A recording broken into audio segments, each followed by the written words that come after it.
Hey guys, and welcome back to another J.S.T video. Today I'm going to be reviewing the 2023 MacBook Pro. This is the MacBook I currently use for my studies at university. I'm going to be going through the pros and cons of using a MacBook over a Windows machine, for an example. I'm then going to be summing up with my recommendation for which Mac you should buy in 2024. So let's get into it. So to start with, I'm going to run through the specs of my MacBook. This, as stated before, is the 2023 MacBook Pro with the M2 Pro processor inside of it. It is base configuration with 16 gigabytes of RAM and 512 gigabytes of storage. I ended up picking the 14-inch size over the 16-inch because I travel a lot, I do prefer that slightly smaller size. It also pairs very well with my 11-inch iPad Pro. Now I'm going to go through my opinions on using this Mac over a Windows machine. So starting off, let's go through the pros. Let's start with our first point, powerful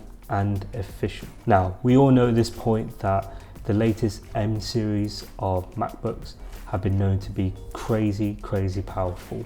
Even when you compare it to some top-of-the-line Windows machines, the MacBook is just an insanely fast machine now to be using. As someone like me who uses a lot of AutoCAD to do their work, it means I have no stuttering, no lagging, and especially no crashing, which is crucial if you're someone who, like me, forgets to save midway through their work and ends up losing it all straight away. Definitely really good that you have that raw power that your machine will be able to handle all the AutoCAD stuff. Not only is this MacBook the most powerful machine out there right now, it's also one of the most efficient. It doesn't use a lot of power to power the processor.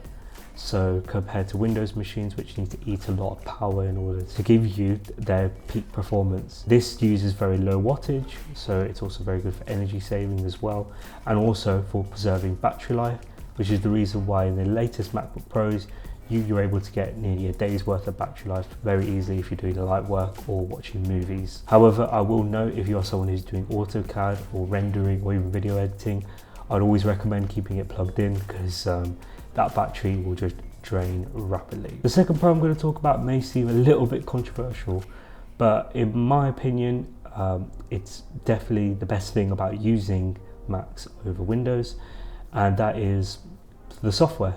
Now, I said controversial because a lot of people out there who use Windows machines, for example, will say, no, the MacBook software is awful compared to Windows. But for me, as someone who's moved from using a very old Chromebook to now using Mac, I can say I definitely much preferred going over the UI and stuff of a Mac. Now, I'm not someone who does a lot of coding or does that many shortcuts to get around the UI. I know a few. But for me personally, it's just the simplicity of using a Mac and the ease of use, which I really like. It's the main reason why I like using iPhone and iPads and even the Apple Watch, is because it's so simple and easy to use. When compared to, if you look at Windows machines, for an example, they can tend to be quite confusing with the amount of different menu options that can appear and the confusing way of trying to get through some of them. Now I know each UI for Windows is different and they have different builds for it, but I like the idea that Mac is completely unique as well, that it's its own UI. So yeah, like I said, for me personally, using this software and getting around the UI and stuff is very easy for me, and for my work case as well, I don't hit any struggle points where I don't know what I'm doing or how to get around stuff.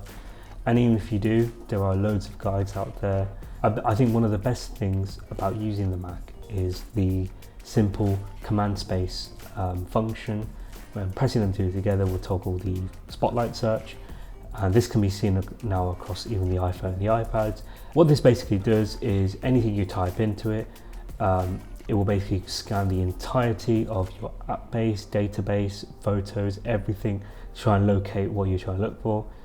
Even if it's a simple calculation, which it can do for you on the spot, or if you're trying to find an exact memory in one of your photos, Spotlight Search can do everything for you. So that's why I prefer the software of Mac to Windows, but that is up to your choice as well and your preferences. Now I'm going to run through a few things that I dislike about using the machine. Starting off with the first one, and it is a fairly obvious point, and that is the price. Yeah, it is a very expensive machine. I'm pretty sure when I looked last year, this machine specifically was £2,000, which as a student is absurd money as well. And when you look at Windows machines and just Windows-based laptops, you can get them for as low as £300 if you really want. And not only is the price of the laptop expensive, but even the insurance as well. Like to get Apple Care, it's nearly £200 a year. It all just adds up with Mac. And I think that's just Apple in general, because Apple stuff is always very expensive because it's always classed as premium, which I do see. But yeah, definitely as a student, it's the one thing that is not very nice to have. This is, in my opinion, the Mac's biggest downfall. There are a bunch of different apps on Windows, for example, that just won't or will ever be supported on a Mac, and it's kind of heartbreaking, because we know that the Mac's very powerful and it can handle all this power and stuff, and it feels like all that developers have to do is just give it a port and then allow it to be run, but they're just not going to do that. So there are a bunch of apps that will not be able to be cross-transferred or run on a Mac. So simple to put, that is a big downfall. If you are someone who uses a Windows-based application and it is not going to be supported on the Mac, then there's no point getting a Mac even if you want one, because if you require that application, if you require that application and it's not available on the Mac, then you're kind of lost. So yeah, I do hope some of these developers can start to bring ports over, because now that the Mac is very powerful and capable, and it is a very popular machine for a lot of people who do work, especially architecture as well, it'll be very good if the developers can give us those ports. That's the good and the bad of using a Mac, in my opinion. But why did I go for a Mac then in the end? So before getting a Mac, I was running 2 computers at the time. I was using a very old 2013 MacBook Pro, and then I was also running a 2016 Chromebook. So looking for a laptop that I would want for university, I knew that 2 minimum things I had to meet, which was 16 gigabytes of RAM and 512 gigabytes of storage. It's not very hard these days to find machines with those configurations. You can find Windows laptops with 16 gigs of RAM and 512 gigabytes of storage for like £1,000, £700 even, if you can go that low, which, I mean, yeah, very good. But there's a few other things you've got to look at as well. The reason why a lot of these machines are priced so low is also the quality of the parts as well. When you start to research some of these components that are being used in these machines, you'll notice that a very common theme is that they tend to give a very low performing processor inside of it. That would mean you would have the RAM, you would have the storage, but then actually the performance of the machine itself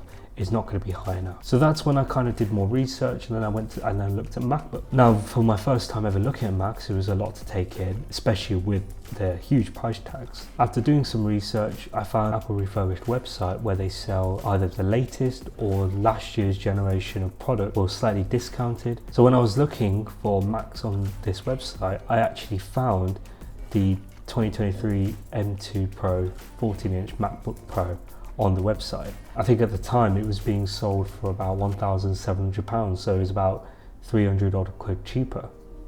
And so that's the one I ended up picking. So yeah, after looking at that, I thought that's a really good deal. So I ended up picking it, and since using it, it's been a really good machine. To summarize, if you are an architecture student or aspiring to be an architecture student and you're trying to decide on if you want to get a Mac or not, I would highly consider getting a Mac. Though it is very expensive, I'd consider it as more an investment that you know it's going to last very well, very reliably for the next 10 years. So yeah, that about wraps it up for this video.